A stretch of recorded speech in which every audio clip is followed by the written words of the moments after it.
হাম ও রুবেলার মতো মারাত্মক সংক্রামক রোগের ঝুঁকি ঠেকাতে পাবনায় শুরু হয়েছে বিশেষ টিকাদান কর্মসূচি। শিশুদের সুরক্ষায় এই উদ্যোগকে ঘিরে ইতোমধ্যে সরব হয়ে উঠেছে স্বাস্থ্য বিভাগ। রোববার জেলা সদরের ৪১ নম্বর চরঘোষপুর সরকারি প্রাথমিক বিদ্যালয় মাঠে আনুষ্ঠানিকভাবে এই কর্মসূচির উদ্বোধন করা হয়। উদ্বোধন করেন মোহাম্মদ কামরুজ্জামান চৌধুরী, যিনি স্বাস্থ্য সেবা বিভাগ ও স্বাস্থ্য পরিবার কল্যাণ মন্ত্রণালয়ের সচিব হিসেবে দায়িত্ব পালন করছেন।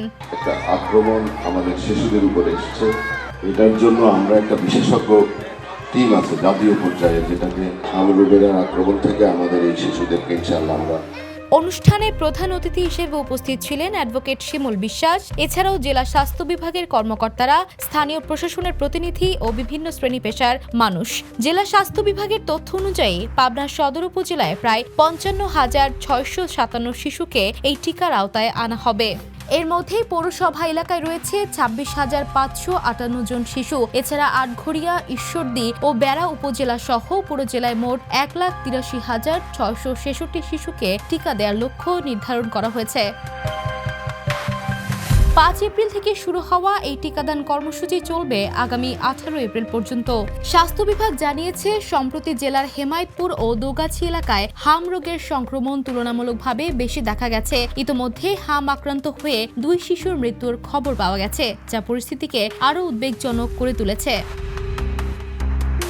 স্বাস্থ্য কর্মকর্তারা বলছেন, হাম ও রুবেলা অত্যন্ত সংক্রামক এবং শিশুদের জন্য ঝুঁকিপূর্ণ রোগ। তাই সময় মতো টিকা গ্রহণই হতে পারে এ ধরনের রোগ প্রতিরোধের সবচেয়ে কার্যকর উপায়। সরকারের তরফ থেকে আমরা ৬০৪ কোটি টাকার ১০ ধরনের টিকা ক্রয়ের জন্য অলরেডি আমরা ইউনিসেফকে আমরা ক্রয় প্রস্তাব অনুমোদন করে আমরা ইউনিসেফকে আমরা চিঠি দিয়েছি। ইউনিসেফ আমাদের এগুলো সহসাই সরবরাহ করবে।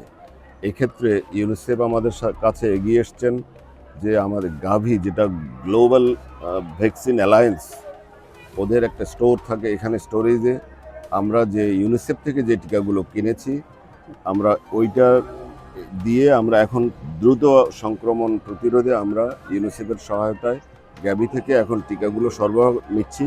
আমাদের ওই ৬০৪ কোটি টাকার যে টিকাগুলো ইউনিসেফ আমাদের দিবে, আমরা ওগুলো তাদের কাছে আবার ফেরত দিব। আমার মনে হয় কোনো ধরনের টিকার সংকট আমাদের কাছে আপাতত এখন আর নেই। এই কারণে সকল অভিভাবকদের নির্ধারিত টিকা কেন্দ্রে গিয়ে শিশুদের টিকা নিশ্চিত করার জন্য জোর আহ্বান জানানো হয়েছে।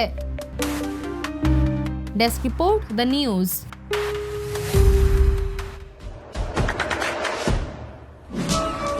দেশে দেশে সবার সাথে দ্য নিউজ।